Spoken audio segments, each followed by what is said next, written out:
Magandang araw sa iyo. Lalo na kung isa kang third-year strategic management student dyan sa PUP San Pedro. Oo, para sa'yo talaga to.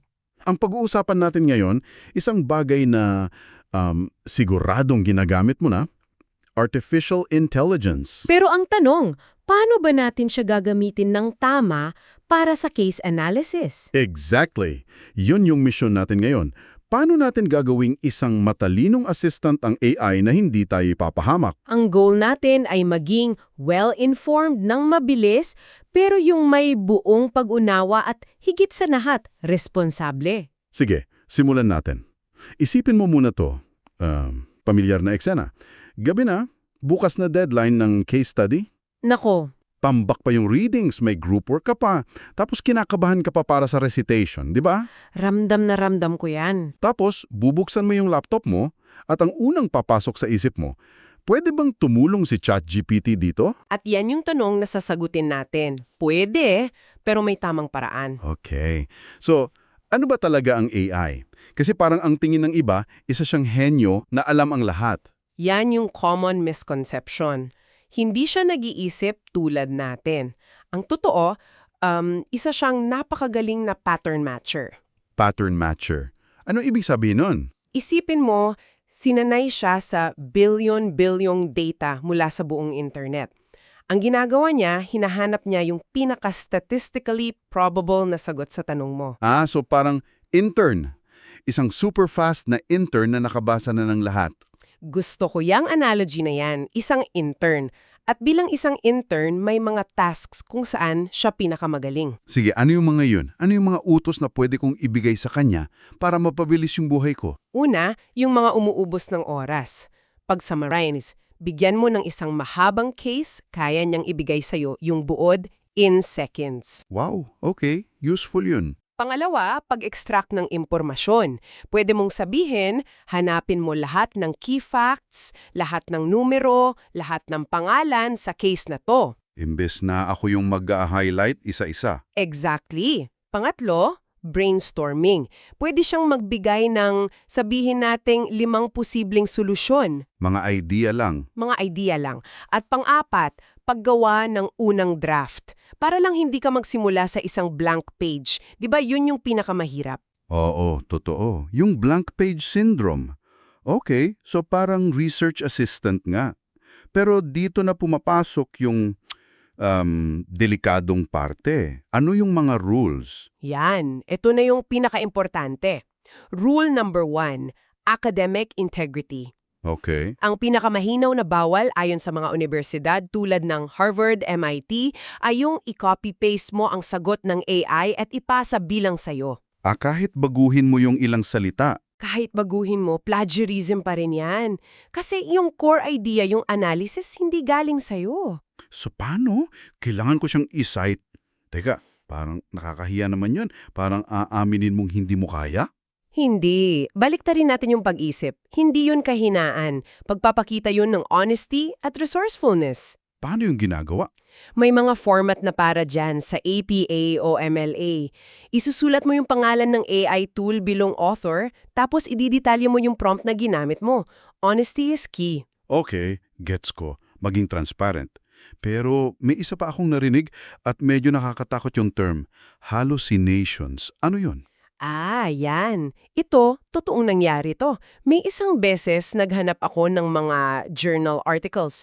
Nagbigay sa akin ng AI ng isang listahan, kompleto sa author, title, publication. Mukhang legit lahat.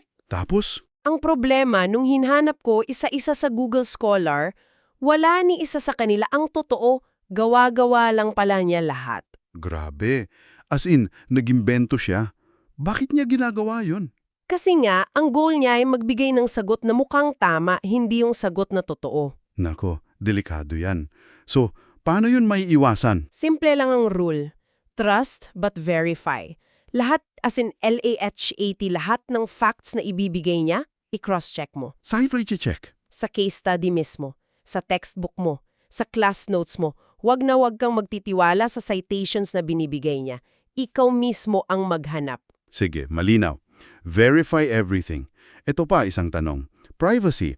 Halimbawa, yung case study na bigay ni Prof, ipipaste ko. Hindi naman yun personal data ko, so okay lang?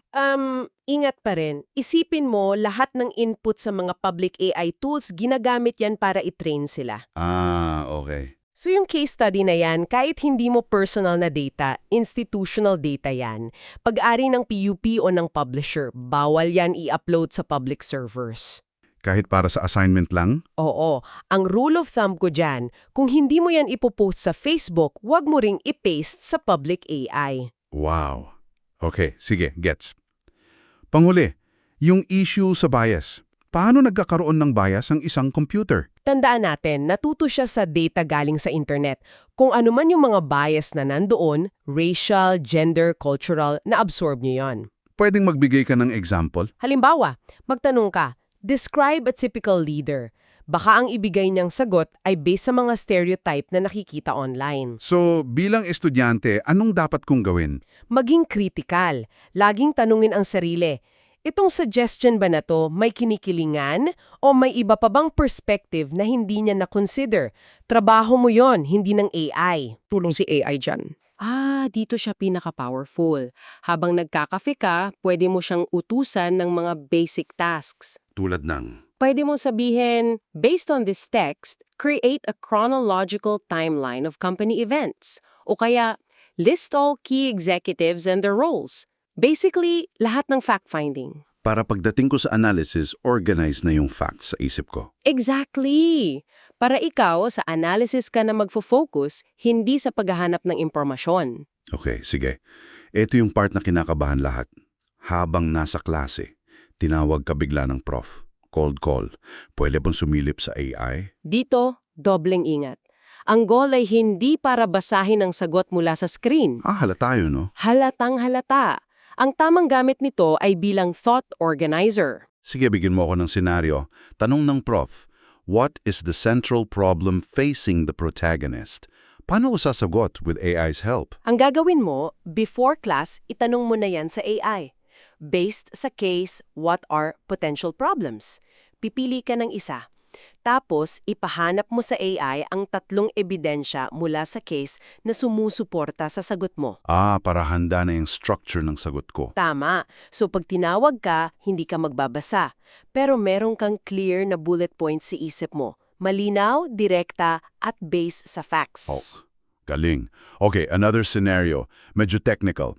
Tanong ng prof, what are the company's core competencies based on the VRIO framework? Pwede mong ipa-generate sa AI ang isang VRIO table bago ang klase. Pero, at ito yung mahalaga, ang trabaho mo ay i-challenge yung bawat cell sa table na yon. Anong ibig sabihin ng i-challenge? Kung sasabihin ng AI na valuable ang isang resource, tungkulin mong hanapin yung eksaktong pangungusap sa case na nagpapatunay niyan. Ang AI ang nag-draft pero ikaw ang nag-validate. Okay. Last scenario for this. Tanong ng prof, what are 2 viable alternatives the company should consider? Pwedeng ipa-generate sa AI yung, sabihin nating, 5 alternatives. Malamang, yung mga common yung ibibigay niyan. Yung mga obvious. Oo, yung mga obvious. Ang trabaho mo, gamitin yung mga yun bilang baseline, tapos mag-isip ka ng ika-6 o ika-7 option na mas creative, na hindi basta-basta makikita ng AI. So ginagamit ko siya para alisin yung mga common answers para ako sa unique ideas na ako mag-focus. Yun mismo, higher level thinking. Ang galing. Okay, para mas maging practical to, pwede ba magbigay tayo ng ilang prompt templates? Yung pwedeng kopyahin na lang. Tulo itong safety net. Ano yun? Ito, if a fact is not in the case text I provided, explicitly state not stated in the case. Do not use outside information. Para iwas hallucination. Para iwas imbento. Okay, sige. Unang template, para sa pag-intindi ng problema. Ito, from the provided case text, distinguish between the symptoms, e.g. falling sales, and the potential root cause of the company's problem. Present this in a 2-column table. Nice. Symptoms versus root cause. Paano naman yung mga classic frameworks like SWOT? Simple lang. Analyze the strengths, weaknesses, opportunities, and threats for company name based only on the provided case facts. Present the output as a 4-quadrant table. Ang susi dyan yung based only on the provided case facts. Laging ganun. Okay, paano kung para sa alternatives and then implementation? Para sa options, ito, based on the central problem, propose 3 distinct strategic alternatives. For each, list its main pros and cons in a table. Tapos pag nakapili na. Para sa plano, for the alternative of entering a new market, create a high-level 30, 60, 90-day implementation plan. Also, identify 3 major risks based on the weaknesses mentioned in the case. Ang ganda. Subukan natin yan sa isang mini-demo. May case ako dito. Sige, game! Mini-case.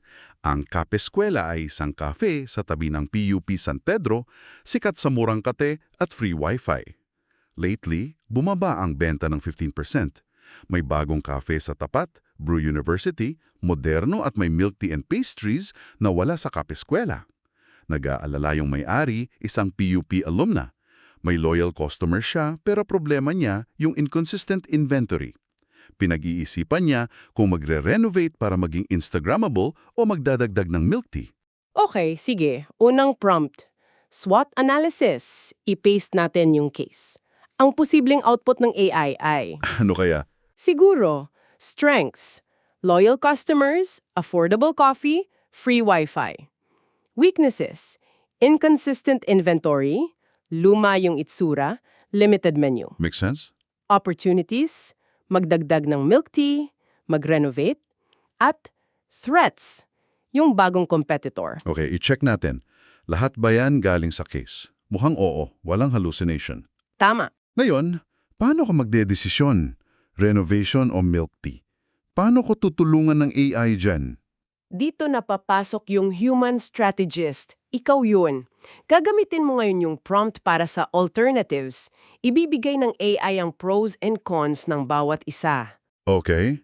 Pero, i-connect mo yung output na yun sa naunang SWOT analysis. Anong nakalagay sa weaknesses? Inconsistent inventory. Exactly. Kung magdadagdag ka ng milk tea, kakailanganin mo ng bagong suppliers, di ba? Baka lalong lumala yung problema mo sa inventaryo. Oo nga no. Yung AI, hindi niya makikita yung connection na yon. Hindi niya kaya yun. Ikaw ang gagawa nun. So, baka mas matalinong strategy yung renovation para maging Instagrammable, tapos sabayan mo ng loyalty program para i-leverage yung loyal customers mo. So, ang AI ang nagbigay ng building blocks. Iyan. Ikaw ang arkitekto, ang salita. Ang sagot? Hindi. Plagiarism pa rin yan. Pangalawa, ano ang tawag sa pag-iimbento ng AI ng maling impormasyon?